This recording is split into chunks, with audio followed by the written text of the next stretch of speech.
Morning class. Welcome back बच्चों। लो प्यारे बच्चों, स्टार्ट करते हैं नया लेक्चर। बेटा, नए लेक्चर में आज प्लानिंग चैप्टर शुरू करने जा रहे हैं। आज बेटा सिर्फ टारगेट के तौर पर प्लानिंग प्रोसेस करना है। कल से स्पीड पकड़ेंगे। पहले आज प्लानिंग का बेस बना लेते हैं, वो थोड़ा स्लोली बनाते हैं। ठीक है जी। बेटा एक बार मैं पोस्ट डीसी के बारे में फटाफट से ज्ञान दे दूं। ठीक है जी। इसके बाद कभी नहीं। ठीक है जी। बस ये लास्ट बार है जी। ठीक है, इसके बाद कभी नहीं। मैंने अगला चैप्टर कंट्रोलिंग शुरू करना है, तब नहीं बताऊंगा इसके बारे में। ठीक है जी।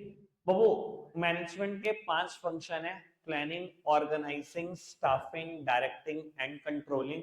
प्लानिंग स्टेज पर ऑर्गेनाइजेशन क्या करती है? बेटा प्लानिंग स्टेज पर ऑर्गेनाइजेशन का एक ही काम होता है। वो काम है बेटा सेटिंग ऑब्जेक्टिव। पूरी ऑर्गेनाइजेशन के लिए ऑब्जेक्टिव सेट किए जाते हैं। ये ऑब्जेक्टिव बेटा अपने पास्ट एक्सपीरियंस के बेसिस पे भी सेट किए जा सकते हैं। ऑर्गेनाइजेशन ने देखा कि पूरे 2023-24 में ना, जब पूरा साल बीता, हमने 10 लाख यूनिट प्रोड्यूस भी कर दी और सेल भी कर दी। तो 1 अप्रैल 2024 को बैठे हुई ऑर्गेनाइजेशन टारगेट ये ले रही थी कि पिछली बार ये सेल हमारी 10 लाख यूनिट की हुई है, इस बार हम अपनी सेल को 20% तो बढ़ाना चाहते ही चाहते हैं, हम कम से कम 12 लाख यूनिट अचीव करना चाहते हैं। ऐसा ऑर्गेनाइजेशन ने टारगेट लिया। इस टारगेट को अचीव करने के लिए बेटा ऑर्गेनाइजिंग स्टेज पे जितने भी रिसोर्सेज चाहिए सबको इकट्ठा किया जाता है, ऑर्गेनाइज किया जाता है। लेकिन ह्यूमन रिसोर्सेज की कोई भी बात ऑर्गेनाइजिंग में नहीं होती। यानी कि सारे रिसोर्सेज इकट्ठे करो except human resources. Human resources की बात मत करो, फिजिकल और फाइनेंशियल रिसोर्सेज इकट्ठे करो। सर ये 12 लाख यूनिट बनाने के लिए हो सकता है ना एडिशनल मशीनरी की रिक्वायरमेंट हो, उस एडिशनल मशीनरी को खरीदने के लिए बेटा पैसों की रिक्वायरमेंट हो, 12 लाख यूनिट प्रोड्यूस करके बेचने के लिए रॉ मटेरियल की रिक्वायरमेंट हो। तो रॉ मटेरियल खरीदे जाएंगे यहाँ, पैसे अरेंज होंगे यहाँ, मशीन खरीदी जाएगी यहाँ, लेकिन एम्प्लॉय की बात नहीं कर रहा अभी। ठीक है ना जी। बेटा साथ ही साथ ऑर्गेनाइजिंग में हम एक और काम करते हैं, पूरी ऑर्गेनाइजेशन को डिपार्टमेंट्स में बांट देते हैं।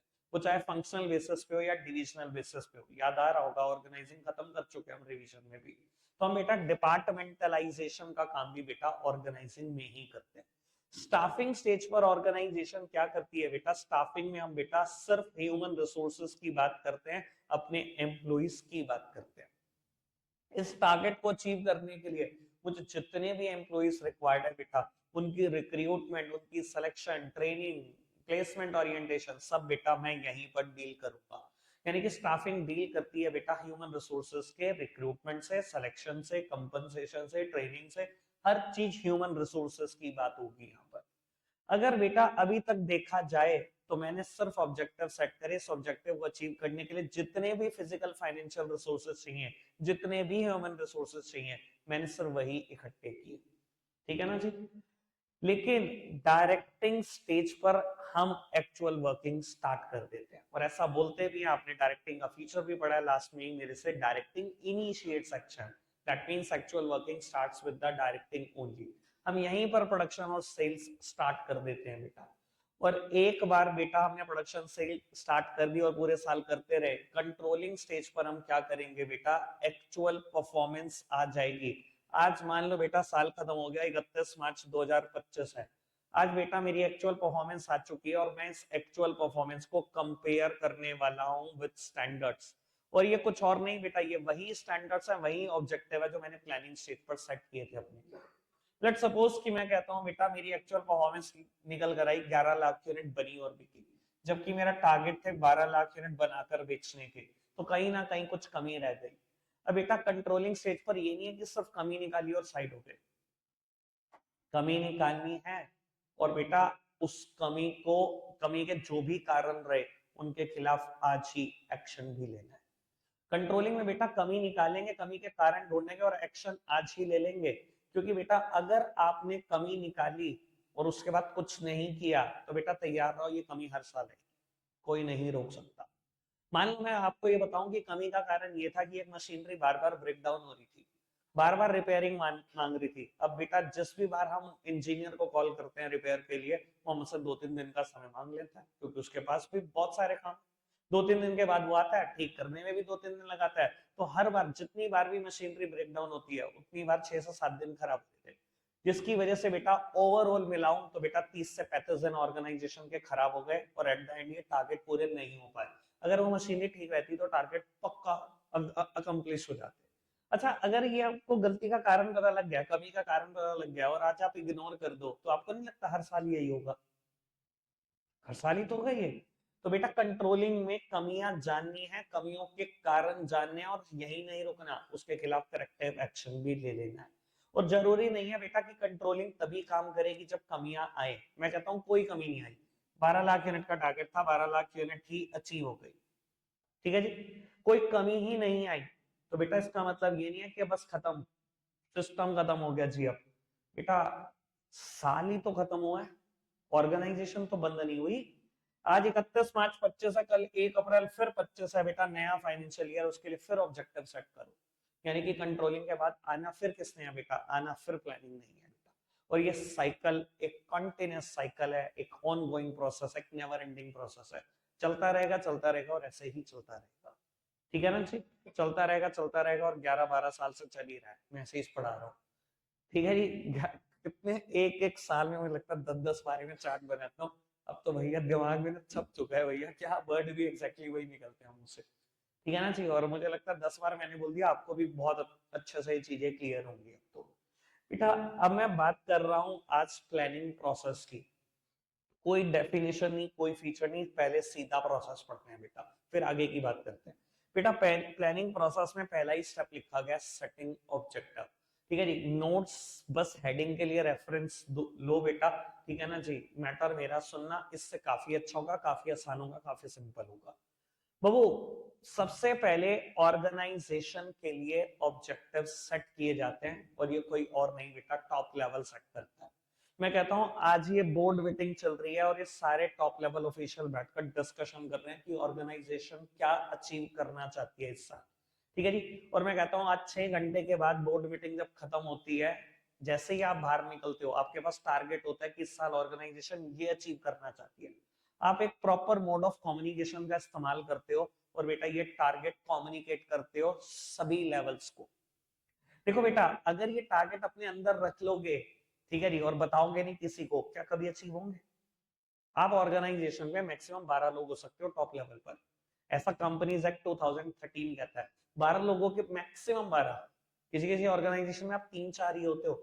अगर आपके अंदर रह गई बात 4 लोगों के अंदर, ऑर्गेनाइजेशन में 4 लाख लोग काम करते हैं, आपको क्या लगता है बचे हुए लोग ऐसे ही टारगेट अचीव कर देंगे बिना जाने? नहीं होंगे ना टारगेट अचीव।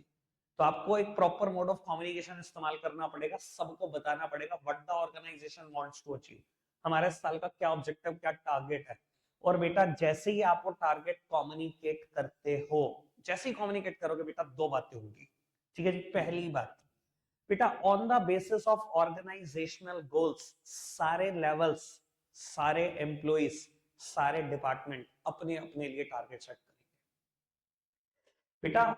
हर एम्प्लॉय सोच लेता है अच्छा 12 लाख बनाकर बेचना चाह रहे हैं, अच्छा मेरे हिस्से में कितनी आएंगी बनाने के लिए? कोई सोचता है मेरे हिस्से में बेचने के लिए कितनी आएंगी? हर डिपार्टमेंट अपने अपने लिए गोल टारगेट सेट करता है बेटा, हर एम्प्लॉय टारगेट सेट करता है, हर डिपार्टमेंट टारगेट सेट करता है on the basis of organizational goals. तो बेटा जैसे ही ऑर्गेनाइजेशनल गोल्स बन जाते हैं, बताए जाते हैं, उसके बेसिस पर सारे डिपार्टमेंट, सारे एम्प्लॉय, सारे लेवल अपने अपने लिए गोल सेट करते हैं। हो गई सबके गोल सेट। मैंने कहा था दो बातें होंगी, एक तो बात ये हो गई। दूसरी बात बेटा कल को ना एक प्लानिंग की हम एडवांटेज पढ़ेंगे, प्लानिंग प्रोवाइड डायरेक्शन। तब नहीं बताऊंगा, आज बता रहा हूं कैसे प्लानिंग डायरेक्शन देने का काम करती है बेटा। जैसे ही आपने गोल सेट करके कम्युनिकेट करे, it provide auto direction to the different department, automatic direction चली गई सारे डिपार्टमेंट को। अब आप सोच रहे हो यार कैसे प्लानिंग ने डायरेक्शन दे दी? देखो बेटा डायरेक्शन तो चली गई। तो वो जैसे ही आपने बताया कि 12 लाख यूनिट बनाकर बेचना चाह रही है हमारी ऑर्गेनाइजेशन, सबसे पहली डायरेक्शन फाइनेंस डिपार्टमेंट के पास जाती है, फाइनेंस के पास। बस उसको पता लग गया, अब उसने कहा भैया 12 लाख यूनिट बनाकर बेचना चाह रही है ऑर्गेनाइजेशन, यानी कि मुझे इतने पैसे अरेंज करने पड़ेंगे कि 12 लाख यूनिट का रॉ मटेरियल खरीदा जा सके, ठीक है ना जी। अगर मार्केटिंग ने पैसे मांगे तो मार्केटिंग के लिए भी पैसे तैयार कर लूं मैं, 12 लाख यूनिट उनको बेचनी भी है, अब वो पैसे तैयार करना शुरू कर दे। मिल गई डायरेक्शन, ठीक है जी।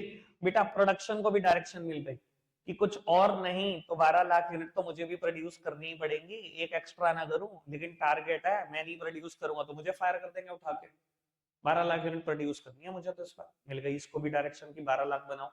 बेटा परचेज डिपार्टमेंट को भी डायरेक्शन मिल गई कि 12 लाख यूनिट बनाने के लिए रॉ मटेरियल अरेंज करो। इसने भी फटाफट से कोटेशन भेजनी शुरू कर दी सप्लायर को, दी 12 लाख यूनिट खरीदनी है, बताओ इस प्राइस पे सप्लाई करोगे।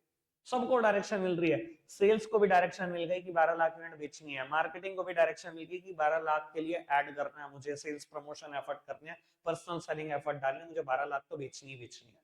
सबको ऑटोमेटिक डायरेक्शन।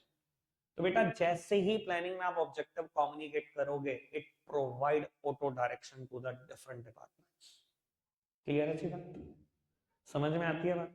पहला स्टेप डन। बेटा दूसरा स्टेप आता है डेवलपिंग प्रेमाइसेस। ये बेटा प्रेमाइसेस का मतलब किसी बिल्डिंग किसी लैंड से नहीं है। यहाँ बेटा प्रेमाइसेस का मतलब है अजम्पशन से। ये कोई अकाउंट्स के प्रेमाइसेस की मैं बात नहीं कर रहा। बेटा अजम्पशन किस बात की? देखो बेटा जो आपने गोल सेट करे 1 अप्रैल 2024 को, वो आने वाले 31 मार्च 25 तक के लिए, आने वाले 1 साल के लिए। क्या बेटा फ्यूचर कभी किसी ने देखा? Future is very very very uncertain. किसी ने फ्यूचर नहीं देखा और हम गोल सेट कर रहे हैं फ्यूचर के लिए। तो बेटा डेवलपिंग प्रेमाइसेस ये स्टेप कहता है assumptions ले लो रिगार्डिंग द फ्यूचर कंडीशंस। आपको assumption लेनी पड़ेगी कि फ्यूचर में क्या हो सकता है, आपको झांकना पड़ेगा फ्यूचर में, ये देखना पड़ेगा कि क्या हो सकता है। बेटा इसी को हम प्यार से बोलते हैं फोरकास्टिंग करनी पड़ेगी। फोरकास्टिंग का मतलब क्या होता है बेटा? Peeping into the future. Future में झांको, देखो क्या हो सकता है। क्या बेटा ऐसा कोई स्किलफुल आदमी होता है ऑर्गेनाइजेशन के अंदर जो ये देख सके? देखो एग्जैक्टली तो कोई नहीं बता सकता फ्यूचर में क्या हो सकता है, लेकिन बेटा कुछ इंसान ऐसे होते हैं जिनके तुक्के थोड़े से अच्छे होते हैं। इनको हम ऑर्गेनाइजेशन में बिजनेस एनवायरनमेंट स्कैनिंग मैनेजर बोलते हैं। बिजनेस एनवायरनमेंट चैप्टर आपने मुझसे पढ़ा है तो आपको अच्छे से पता होगा, ये टर्म हम बार बार बोलते थे, scanning of business environment, scanning of business environment. तो ऑर्गेनाइजेशन के बाद कुछ स्पेसिफिक लोग ऐसे होते हैं बेटा जिनके तुक्के बहुत कमाल के होते हैं, क्योंकि क्योंकि उनकी पढ़ाई से किसी फील्ड में हुई है, उनका काम ही फ्यूचर में झांकना है, तो बेटा वो थोड़ा सा अच्छा बता पाते हैं फ्यूचर के बारे में। एग्जैक्ट एक्यूरेट कोई नहीं बता सकता, लेकिन हम 100 में से एक बात बता पाते हैं, हम एक भी नहीं बता पाते, वो इसलिए थोड़े से अच्छे हैं हमारे से। तो बेटा ये इंसान क्या करेगा, ये फ्यूचर में झांकेगा, फोरकास्ट करेगा और हमें बताएगा कि फ्यूचर में क्या हो सकता है। और बेटा जो वो बातें बताएगा उसके हिसाब से अगर हमें अपने ऑब्जेक्टिव को मोल्ड करना पड़ा तो हम वो भी करेंगे। जैसे कि बेटा उसने हमें एक बात बताई कि मार्केट का इन्फ्लेशन रेट 5% रहने की उम्मीद है। इन्फ्लेशन का रेट मार्केट में 5% रहने की उम्मीद है। जैसे उसने बताया 5% रहने की उम्मीद है, मैंने तो ये सोचा था अगर इन्फ्लेशन रेट बिल्कुल नहीं बढ़ेगा तो टारगेट 12 लाख यूनिट। मैंने कहा अच्छा जी 5% रहने की उम्मीद है, मैंने अपने तुरंत टारगेट को मॉडिफाई कर दिया जी, मेरा पहले टारगेट 5 लाख यूनिट बना 12 लाख यूनिट बनाने का था, 5% मैंने और बढ़ा दिया, मैं 12,60,000 यूनिट बनाऊंगा, क्योंकि 60,000 यूनिट तो इन्फ्लेशन में बह जाएंगी। भैया अगर महंगाई बढ़ेगी मुझे भी तो रॉ मटेरियल महंगा मिलेगा, मेरे भी तो मजदूर मजदूरी बढ़ाने को कहेंगे। अगर भैया अगर ये सब कुछ मैं बढ़ाऊंगा तो कहीं ना कहीं 12 लाख यूनिट में मेरा नहीं हो पाएगा, 5% मैंने टारगेट और बढ़ा, क्योंकि मुझे बिजनेस एनवायरनमेंट स्कैनिंग मैनेजर ने बताया कि इन्फ्लेशन रेट 5% तक हो सकता है। समझ में आती है जी बात? कोई दिक्कत कोई परेशानी तो नहीं? बेटा ये सारी चीजों की जानकारी देगा, ये तो सिर्फ एक इकोनॉमिक जानकारी है, कि आपको ये भी बताएगा कस्टमर का टेस्ट एंड प्रेफरेंसेस कैसा है, गवर्नमेंट की पॉलिसी आपके ऑर्गेनाइजेशन के लिए कैसी रहने वाली है, कॉम्पिटिटर की पॉलिसीज कैसी हैं, ठीक है जी, सब कुछ जो इसको पता लग सकेगा ये सब बताएगा। और आपकी नॉलेज के लिए बता देता हूँ बेटा, अगर कुछ चीजें नहीं पता लग पाएंगी इसको, जो कि होगा, भगवान नहीं है कोई, हर चीज नहीं बता सकता कोई फ्यूचर की, ठीक है जी, जो चीजें इसको नहीं पता लगेंगी आपको ये भी कह देगा कि ये चीजें कांस्टेंट रह सकती हैं, ऑल्दो बिजनेस एनवायरनमेंट में कोई भी चीज कांस्टेंट नहीं है, everything is dynamic in nature. पढ़ा है ना मुझसे एक फीचर, बिजनेस एनवायरनमेंट डायनामिक है, पर बेटा अगर इसको भी समझ नहीं आए तो ये यही कह देता है कि कांस्टेंट रहेगी, ठीक है ना जी। इसलिए बेटा 100% प्रूफ नहीं है ये कि सब कुछ ठीक ही होने वाला है, आपके अकॉर्डिंग ही होने वाला है, कुछ भी बदल सकता है, ठीक है जी।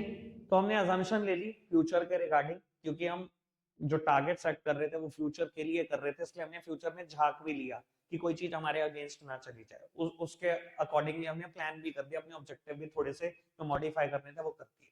ठीक है जी, अब अगले 3 स्टेप बेटा बिल्कुल इकट्ठे ही पढ़े जाते हैं और तीनों ही बहुत काम के हैं बेटा। थर्ड स्टेप में लिखा गया है identifying alternative courses of action, identifying alternative courses of action. Fourth में लिखा गया है इवैल्यूएटिंग ऑल्टरनेटिव कोर्सेज, और बेटा फिफ्थ में लिखा गया है सिलेक्टिंग एन ऑल्टरनेटिव। पांचों के बारे में पढ़ते बेटा। ये क्या होता है identifying alternative courses of action? देखो बेटा, एक काम को करने का ना एक तरीका नहीं हो सकता। ये कहता है जो भी आपका ऑब्जेक्टिव है उसको अचीव करने के जितने भी ऑल्टरनेटिव है सारे आइडेंटिफाई कर दो। और साथ साथ ही ये भी बोल देता है कि आप मैनेजर की कुर्सी पर इसीलिए हो क्योंकि आपको सारे ऑल्टरनेटिव पता है, क्योंकि आप दिमाग लगाकर सारे ऑल्टरनेटिव खोज सकते हो। अगर आप ही ऑल्टरनेटिव नहीं खोज सकते तो बेटा आपको मैनेजर होने का कोई हक नहीं, एम्प्लॉय बन जाओ, क्योंकि वो भी नहीं खोज सकते। एम्प्लॉय क्या कर सकता है? प्रोडक्शन कर सकता है, सेल्स कर सकता है, दिमाग नहीं लगा सकता। दिमाग आप ही लगा सकते हो। तो क्योंकि आप मैनेजर हो तो आपको हर पॉसिबल ऑल्टरनेटिव पता होना चाहिए इस ऑब्जेक्टिव को अचीव करने का। सर किसी काम को करने का एक ही तरीका होता है क्या? मेथड स्टडी पूरी याद आ जाएगी आज? याद है मेथड स्टडी मुझसे सुनी हुई टेलर की बात? वो पूरी याद आ जाएगी आज बात। प्लानिंग का बेस ही मेथड स्टडी है, ये भी बता देता हूँ बाबू। अच्छा, यहाँ से मुझे देहरादून जाना है या यहाँ से मुझे दिल्ली जाना है, एक ही रास्ता है। दिल्ली जाने एक ही रास्ता है, तो मुजफ्फरनगर की तरफ चलो, देवबंद मुजफ्फरनगर मेरठ, बस यही रास्ता है। शामली के रूट से नहीं आ सकता, रुड़की जाऊं रुड़की से हाईवे नहीं पकड़ सकता, देहरादून जाऊं देहरादून से ना हाईवे पकड़ लूं, नया हाईवे। तो कोई एक रास्ता तो नहीं है, बहुत सारे ऑल्टरनेटिव है। ऐसी बेटा ऑर्गेनाइजेशन में अगर मुझे 12,60,000 यूनिट बेचनी है कोई एक तरीका नहीं हो सकता, बहुत सारे वे आउट है। ठीक है जी, उन वे आउट में बेटा एक वे आउट ये हो सकता है कि बहुत सारा ऐड करो, पर आपको पता है बेटा जो दिखता है वो बिकता है, ऐड करेंगे तो बिक जाएगा कुछ ना कुछ। ठीक है जी, पर्सनल सेलिंग एफर्ट डालो बेटा, door to door selling effort डालो, तब भी कुछ ना कुछ बिक जाएगा बेटा। तो वो डिस्काउंट ऑफर कर दो कस्टमर को, 20% डिस्काउंट ऑन ईच प्रोडक्ट, कहीं ना कहीं तब भी प्रोडक्ट बिक जाएंगे। या बेटा प्रोडक्शन लाइन में एडिशन कर दो, प्रोडक्ट लाइन में एडिशन कर दो बेटा, तब भी कहीं ना कहीं बेटा सेल्स बढ़ जाएंगे ऑर्गेनाइजेशन की। तो बेटा सेल बढ़ाने का कोई एक तरीका नहीं हो सकता, बहुत सारे तरीके हो सकते हैं। मैं भी एक लेमैन ही हूं, मैं कौन सा मैनेजर हूं, पर बेटा 4 वे आउट तो मैंने ही बता दिए, और बहुत सारे हो सकते हैं। तो बेटा ये स्टेप पर्टिकुलरली कहता है सारे वे आउट, सारे ऑल्टरनेटिव जो भी आपको लगता है जो मेरी सेल को 12,60,000 तक पहुंचा सकते हैं, सब ऑल्टरनेटिव आइडेंटिफाई कर हो गए जी, आइडेंटिफाई। बेटा फोर्थ स्टेप कहते हैं इवैल्यूएटिंग द ऑल्टरनेटिव। अब आप इनको इवैल्यूएट करना शुरू करो, यानी कि सबके पॉजिटिव एस्पेक्ट्स लिखने शुरू करो, सबके नेगेटिव एस्पेक्ट्स लिखने शुरू करो, सारे ऑल्टरनेटिव। लाइन लगाकर बेटा अगर ये आपके पास 10 ऑल्टरनेटिव हैं, सबके पॉजिटिव लिखो, सबके नेगेटिव लिखो। ठीक है जी, और बेटा सेलेक्टिंग एन ऑल्टरनेटिव कहता है कि जिस ऑल्टरनेट के सबसे ज्यादा पॉजिटिव एस्पेक्ट्स हैं, लीस्ट नेगेटिव एस्पेक्ट्स हैं, जो मोस्ट फिजिबल है, मोस्ट रियलिस्टिक है, it should be selected as the best alternative. उसको सेलेक्ट कर लो बेस्ट ऑल्टरनेटिव की तरह। देखो बेटा मेथड स्टडी भी यही बोलता था, एग्जैक्टली सेम वर्ड है मेरे चारों। एक ऐसा ऑल्टरनेटिव जिसके पास सबसे ज्यादा पॉजिटिव है, सबसे कम नेगेटिव है, मोस्ट फिजिबल, मोस्ट रियलिस्टिक है, वो उसको सेलेक्ट कर लो एज द बेस्ट प्लान। भाई वो ये क्या टर्म बोली मैंने, मोस्ट रियलिस्टिक मोस्ट विजिबल, समझाता हूं। मान लो बेटा एड के ना सबसे ज्यादा पॉजिटिव आए मेरे पास और सबसे कम नेगेटिव इसी के हैं, तो मैं इसको सेलेक्ट करना चाहता था एज बेस्ट प्लान। लेकिन एड का बजट जब मैंने पता कराया तो एड का बजट है 7 करोड़ और मेरी ऑर्गेनाइजेशन के पास सिर्फ 2 करोड़ पड़े हुए हैं। क्या it is feasible to implement this plan? क्या मैं ऐड कर सकता हूँ? है मेरे पास पैसे? क्या ये रियलिस्टिक है? ये रियलिस्टिक नहीं है, ये फिजिबल नहीं है। तो बाबू उसने क्या बताया, लेकिन बेस्ट प्लान क्या होता है बेटा?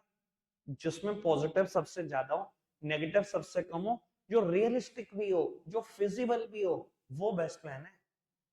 यहाँ एड बेस्ट प्लान नहीं बन पाया क्योंकि वो रियलिस्टिक तो इंप्लीमेंट नहीं है।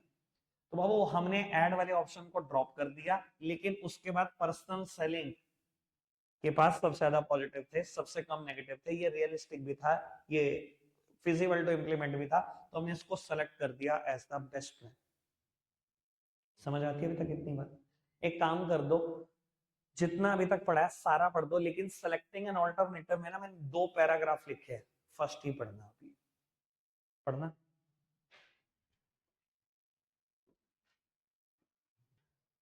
बेटा सेलेक्टिंग एन ऑल्टरनेटिव की ना फर्स्ट लाइन अच्छे से देख लो, क्योंकि कल एक फीचर आएगा तो परेशान मत हो। क्या लिखा है?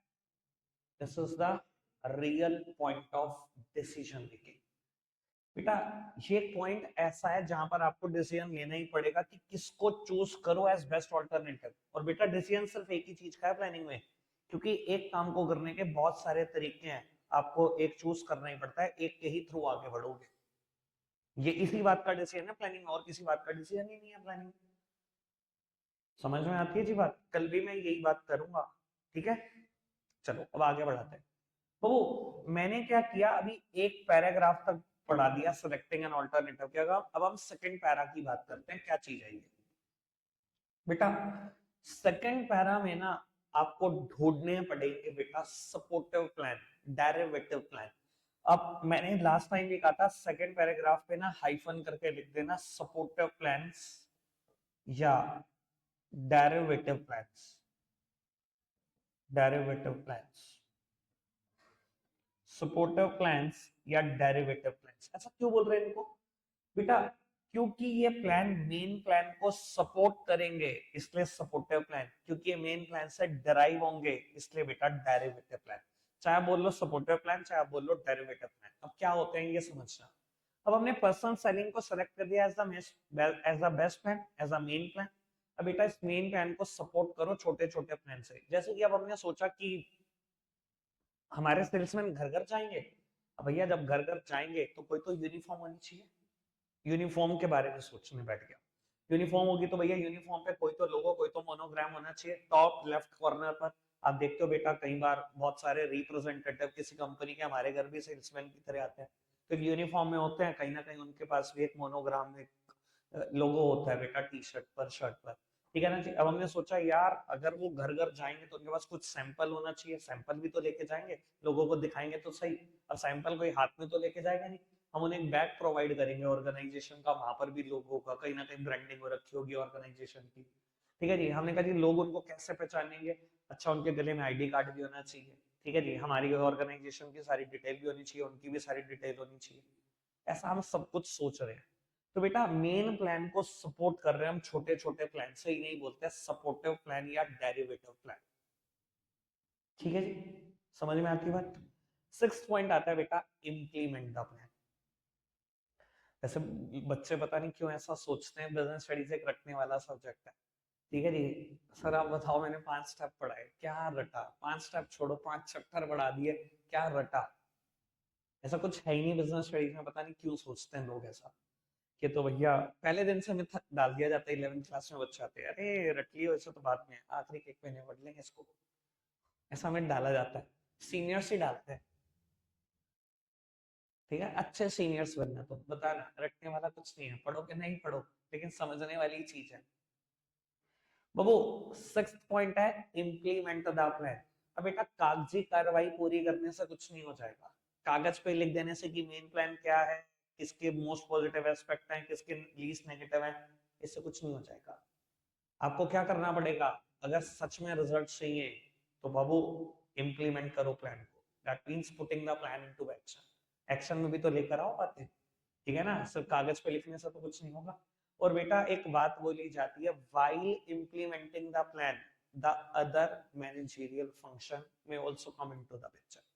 कहता है जब आप प्लान इंप्लीमेंट कर रहे होंगे ना, तो ऐसा हो सकता है बेटा मैनेजमेंट के बहुत सारे दूसरे फंक्शन पिक्चर में आ जाए। कैसा होगा? ऐसा ही होता है बेटा। अब देखा मैंने कि मुझे तो सेल्समैन चाहिए, क्योंकि मैंने अडॉप्ट किया method main plan person selling effort. मैंने कहा जी मुझे सेल्समैन चाहिए, और मैंने देखा मेरी ऑर्गेनाइजेशन में तो काम ही 5 सेल्समैन करते हैं, मुझे चाहिए 20। तो क्या मुझे सेल्समैन की रिक्रूटमेंट करनी पड़ेगी? कहाँ करता हूँ रिक्रूटमेंट? स्टाफिंग। क्या हो गया? प्लानिंग के बीच में ही स्टाफिंग आ गई? आ गई।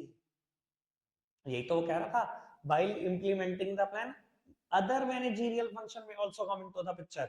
आ गए बेटा दूसरे फंक्शन भी पिक्चर में।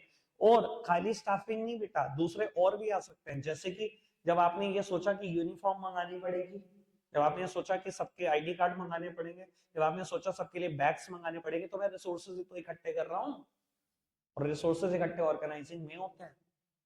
तो बेटा प्लानिंग चलते चलते ऑर्गेनाइजेशन भी ऑर्गेनाइजिंग भी बीच में आ गया और स्टाफिंग भी बीच में आ गया, इसलिए बोला गया while implementing the plans the other managerial function may also come into the picture। ठीक है जी। एंड लास्ट स्टेप क्या लिखा है, फॉलो अप एक्शन। वो फॉलो अप मतलब डिक्शनरी मीनिंग क्या होता है फॉलो अप का, मॉनिटरिंग करना। वो फॉलो अप एक्शन मतलब मॉनिटरिंग करो।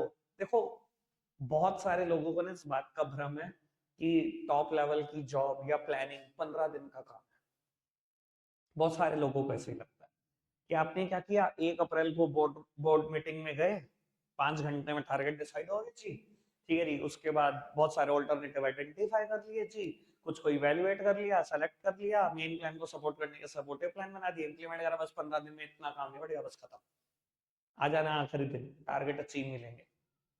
ऐसे बेटा planning is a continuous activity. कल ये फीचर भी पढ़ाऊंगा, अभी बता रहा हूँ कैसे प्लानिंग कंटिन्यूअस है।